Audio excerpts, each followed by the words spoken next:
नमस्कार श्रोते हो, तुम्ही ऐकत आहात भाग्यविधाता भाग 35. खंडूच्या खांद्यावर हात पडला. त्याने भीतीने आवंढा गिळला आणि मागे वळून पाहिलं तर समोर त्रिशा उभी होती.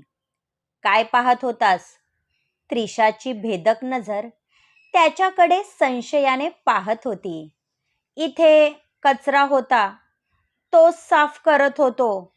खंडूने झाडू मारायला घेतला. खोटं बोलू नकोस. तू आरोहीला पाहत होता ना? माझ्या नजरेतून काहीही सुटत नाही. तुझी नजर नेहमी तिच्यावर असते. त्रिशाने विचारलं. या गरीबावर खोटे आरोप करू नका. मी कशाला कोणाकडे पाहील? आणि मी काही चुकीचं केलं तर तुम्ही लोक मला जिवंत सोडणार नाही. मी कशाला स्वतःच्या पायावर कुऱ्हाड मारून घेईल? खंडू घाबरला होता. यावेळी तुला जाऊ देते, पण पुन्हा माझ्यासमोर चलाखी केली तर महागात पडेल. त्रिशा त्याच्यावर खेकसली. खंडू खोटं बोलत आहे हे तिने जाणलं होतं, पण सध्यासाठी तिने त्याला जाऊ दिलं होतं. राकेश यांनी 5 स्टार हॉटेलमध्ये फॅमिली डिनर अरेंज केलं होतं. कधी नव्हे ते जान्हवी पहिल्यांदा घराबाहेर आली होती, ज्याचा सर्वांना आनंद झाला होता. आरोही आणि सिद्धार्थ फॅमिली मेंबर नसतानाही राकेशने त्यांना इन्व्हाइट केलं होतं, कारण आज फक्त त्या दोघांमुळे जान्हवी सावरली होती. राकेशसाठी ते दोघे फॅमिलीपेक्षा कमी नव्हते. एका भल्या मोठ्या गोलाकार टेबलभोवती फॅमिली मेंबर बसले होते. जेवणात बऱ्याच प्रकारचे डिशेस सर्व करण्यात आले होते. विश्वजितच्या समोर आरोही बसली होती, म्हणून तो एन्जॉय करत होता. पण त्रिशा त्याच्या शेजारी असूनही त्याला त्याचं काहीच वाटत नव्हतं. थँक्यू बेटा. आज खऱ्या अर्थाने आमची फॅमिली पूर्ण झाली आहे. राकेश तिच्या डोक्यावरून हात फिरवत म्हणाले. जान्हवीवर त्यांचं वाढत चाललेलं प्रेम रीटाला खूपत होतं, पण सध्या शांत राहण्यात शहाणपण होतं. बाय द वे अंकल, आज काही स्पेशल आहे का? नाही म्हणजे तुम्ही डिनर अरेंज केलं म्हणून विचारलं, सिद्धार्थ म्हणाला. आज आम्ही एक खास अनाउन्समेंट करणार आहोत. गेल्या कित्येक वर्षापासून आम्ही या दिवसाची वाट पाहत होतो. फायनली आमचे स्वप्न पूर्ण होणार आहे, राकेश म्हणाले. दिवस कसे वाऱ्यासारखे उडून गेले, समजले देखील नाही. राकेश आणि माझी मैत्री कॉलेजपासून होती. आम्ही दोघांनी बरेच चढ उतार पाहिले आहेत, पण कधीच एकमेकांची साथ सोडली नाही. विश्वजित आणि त्रिशाच्या जन्मानंतर हे नातं आणखी घट्ट करण्यासाठी आम्ही या दोघांचं लग्न करण्याचा निर्णय घेतला होता. आमची खात्री आहे की यावेळी विश्वजित आणि त्रिशा आम्हाला निराश करणार नाही, अमित म्हणाले.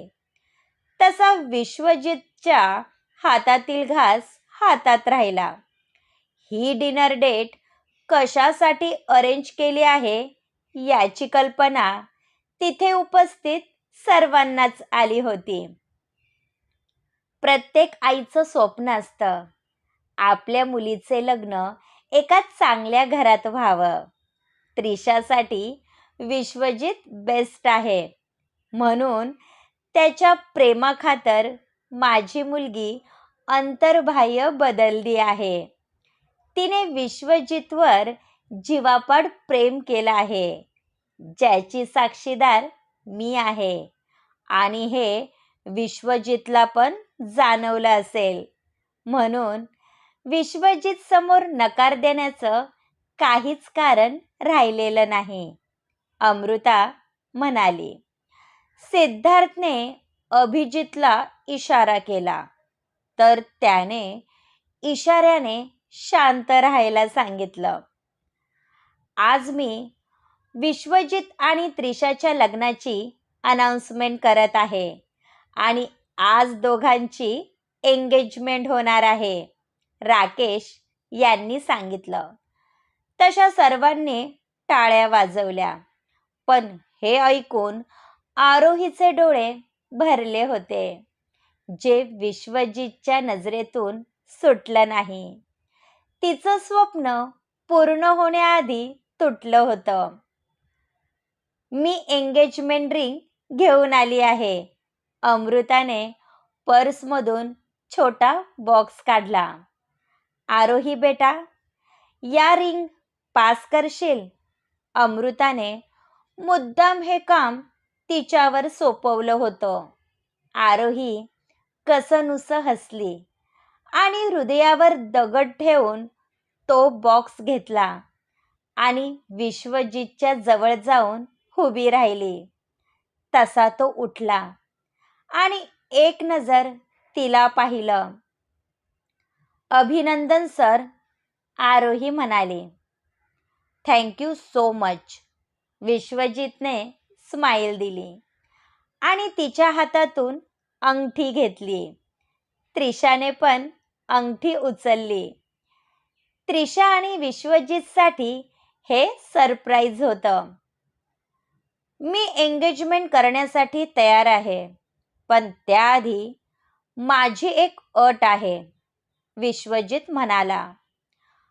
पण तो या लग्नाला तयार का होत आहे हेच अभिजित आणि जान्हवीला समजत नव्हतं. उगाच कारणं देऊ नको विश्वा.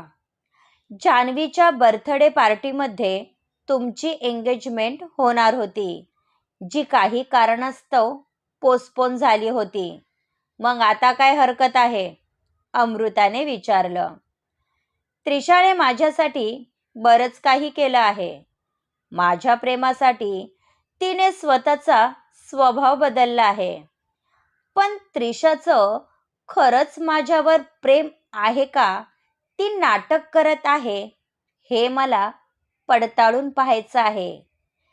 तिचं खरंच माझ्यावर प्रेम असेल तर त्रिशा माझ्यासाठी वाटेल ते करायला तयार होईल, हो ना त्रिशा?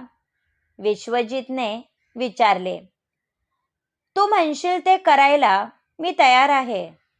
त्रिशा माघार घेणार नाही, तुझ्यासाठी तर कधीच नाही.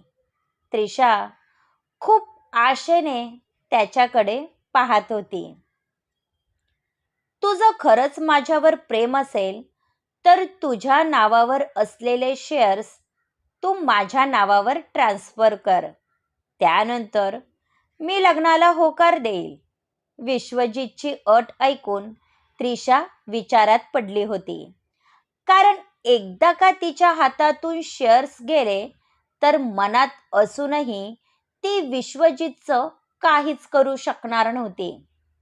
मला नाही वाटत त्याची काही गरज आहे. लग्नानंतर त्रिशा तुझी बायको होणार आहे आणि तिच्या प्रॉपर्टीवर तुझाच अधिकार असणार आहे.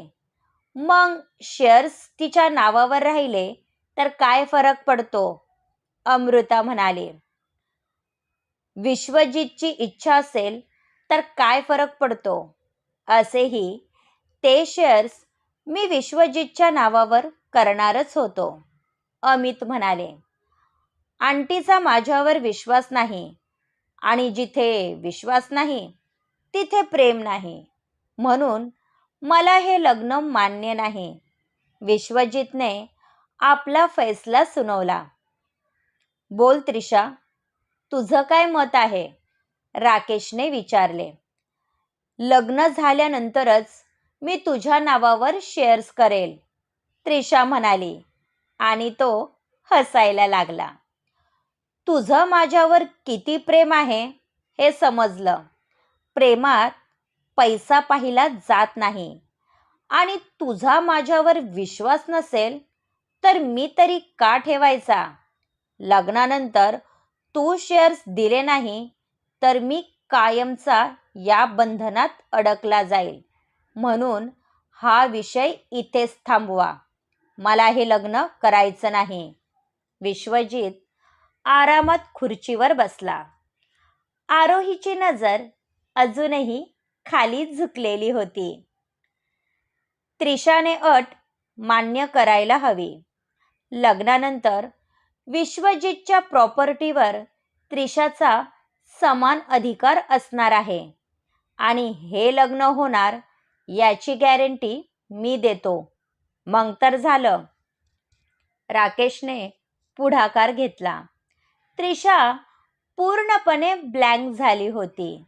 तिने खूप आशेने आपल्या आईकडे पाहिलं तर अमृताने हो मध्ये मान हलवली. मी तयार आहे, त्रिशा म्हणाली. That's like a good girl. तुझ्याकडून हेच अपेक्षित होतं. विश्वजितने तिचा हात हातामध्ये घेतला आणि एंगेजमेंट रिंग चढवली. तिने पण विश्वजितच्या बोटामध्ये रिंग चढवली. तशा सर्वांनी टाळ्या वाजवल्या. अमृताने दोघांना स्वीट भरवलं. फायनली आपली दोस्ती नात्यात बदलली. राकेशने अमितला आलिंगन दिलं. भाईचं डोकं फिरलं आहे. ते असं कसं काय करू शकतात? जान्हवी हळू आवाजात म्हणाली. भाई विचारपूर्वक निर्णय घेतात. नक्कीच त्यांच्या खुरापती डोक्यात काहीतरी चाललं असणार ज्यामध्ये त्रिशा फसली आहे. अभिजितने तिला शांत केलं. पण यावेळी तिला सर्वात जास्त वाईट आरोहीचं वाटत होतं. ती बिचारी अजूनही खाली मान घालून बसली होती. आज त्रिशा हवेत होती. फायनली विश्वजितने लग्नाला होकार दिला होता.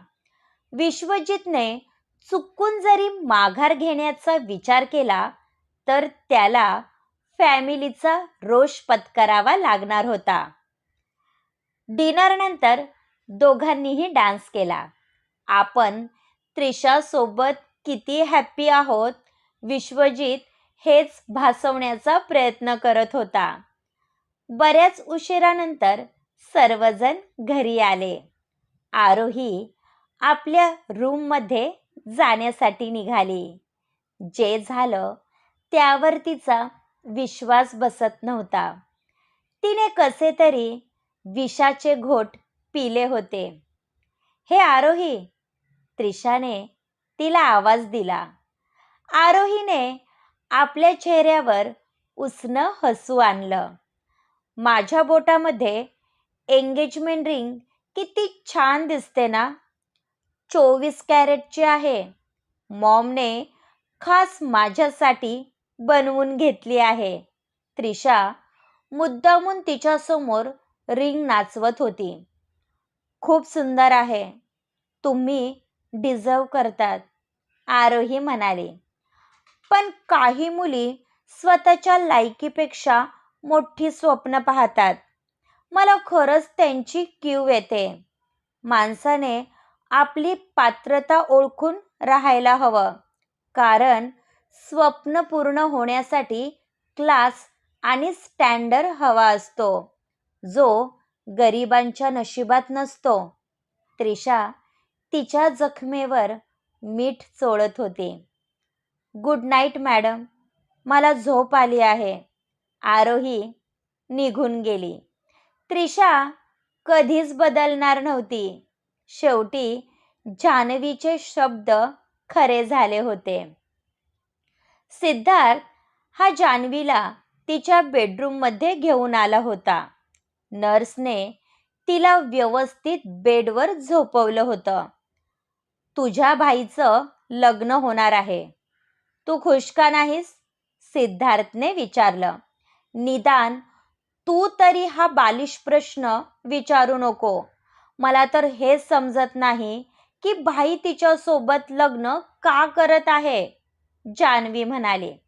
आधी मी पण या लग्नाच्या विरोधात होतो, पण विश्वजित भाई तयार आहे, मग आपण का मध्ये आडकाठी घालायची? असं समज, जे होतं ते चांगल्यासाठी होतं, सिद्धार्थ म्हणाला. तुला कसं समजत नाही सिद्धार्थ? आरोहीचं भाईवर प्रेम आहे. भाईसाठी तीच बेस्ट आहे आणि माझी पक्की खात्री आहे की भाई पण तिच्यावर प्रेम करतात.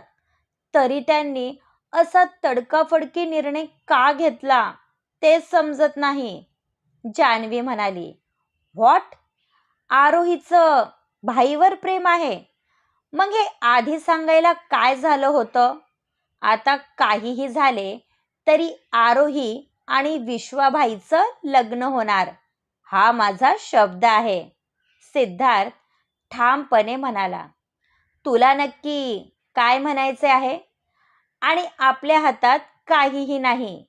जो काही डिसिजन घ्यायचा आहे तो भाई घेतील, जान्हवी म्हणाली. हा सिद्धार्थ काय चीज आहे याची तुला कल्पना नाही. असं समज की त्रिशावर माझी पकड आहे. मी मनात आणलं तर ती स्वतःहून या लग्नाला नकार देईल आणि पुन्हा कधीच तुझ्या भाईच्या आजूबाजूला पण फिरकणार नाही, सिद्धार्थ म्हणाला. तुला नक्की काय म्हणायचं आहे? आणि त्रिशा कोणाच्या ऐकणाऱ्यातली नाही. तुझ्यापेक्षा चांगलं मी तिला ओळखते, जान्हवी म्हणाली. तो तर येणारा काळ सांगेल.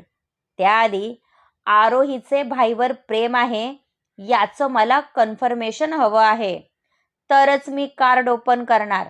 Good night. आपण या विषयावर निवांत बोलूयात. सिद्धार्थ आळोखे देत निघून गेला. पण जान्हवीची झोप उडाली होती.